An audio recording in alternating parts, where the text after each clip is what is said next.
আসসালামু আলাইকুম। তোমরা কি জানো, পরীক্ষার হলে আমরা অনেক সময় এমন কিছু জিনিস নিয়ে যাই যেগুলো আসলে এলাউই না। এই জিনিসগুলো সঙ্গে থাকলে কিন্তু তোমাদের শাস্তিও হতে পারে।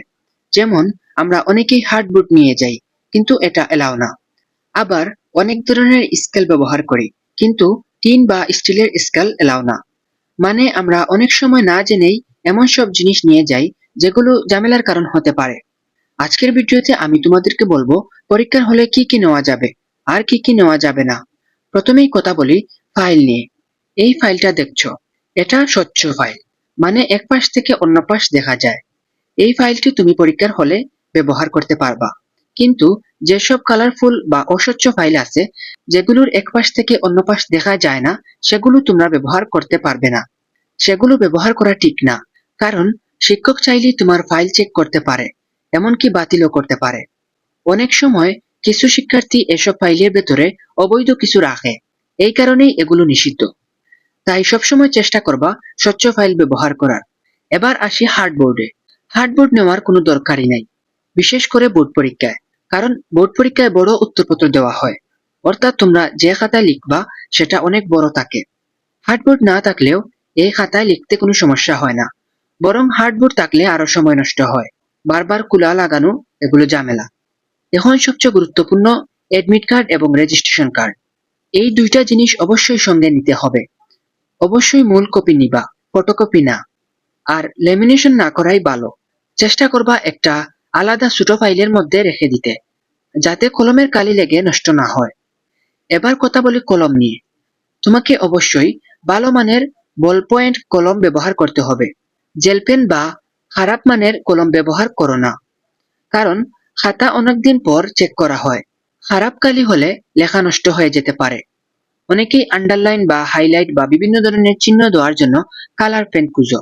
তো তোমাদেরকে বলবো, তোমরা শুধুমাত্র নীল কালি বল পেন কলম ব্যবহার করতে পারবা। লাল বা সবুজ কালি কলম বা এরকম অন্য কোনো কালারের কলম তোমরা ব্যবহার করতে পারবা না।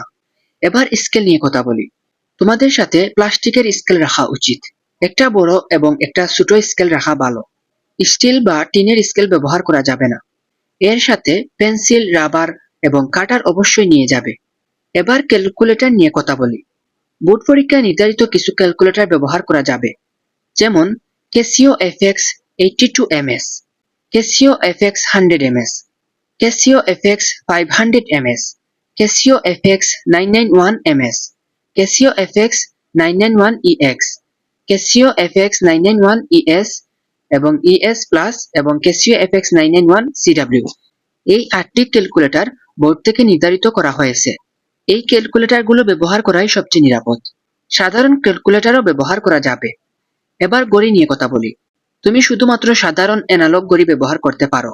স্মার্ট ওয়াচ বা ডিজিটাল অ্যাডভান্সড ঘড়ি ব্যবহার করা যাবে না। অ্যানালগ ঘড়িতে সময় দেখা সহজ এবং দ্রুত, কিন্তু অনেক সময় তোমাদের অ্যানালগ ঘড়িও এলাও হয় না। তো যদি এলাও না হয়, তাহলে চিন্তার কোনো কারণ নাই। তোমার পরীক্ষার হলে সামনের দেওয়ালে বড় একটি কাঁটাযুক্ত ঘড়ি থাকবে। সবশেষে সবচেয়ে গুরুত্বপূর্ণ বিষয়, মোবাইল ফোন, ইয়ারফোন বা যে কোনো ধরনের ইলেকট্রিক ডিভাইস পরীক্ষার হলে সম্পূর্ণ নিষিদ্ধ। এগুলো নিয়ে গেলে কঠিন শাস্তি হতে পারে। এবার পোশাক নিয়ে একটু বলি। ছেলেদের জন্য শার্ট পরা সবচেয়ে ভালো। গোল গলার টি শার্ট এড়িয়ে চলা উচিত। মেয়েরা হিজাব বা বুরকা পরতে পারবে, তবে চেকিং করার সময় শিক্ষকদের সহযোগিতা করতে হবে। এবং পরীক্ষার হলে মেয়েদেরকে কান খোলা রাখার কথা বলা হতে পারে। তো অবশ্য তোমরা পরীক্ষার হলে কান খোলা রেখে পরীক্ষা দিবা।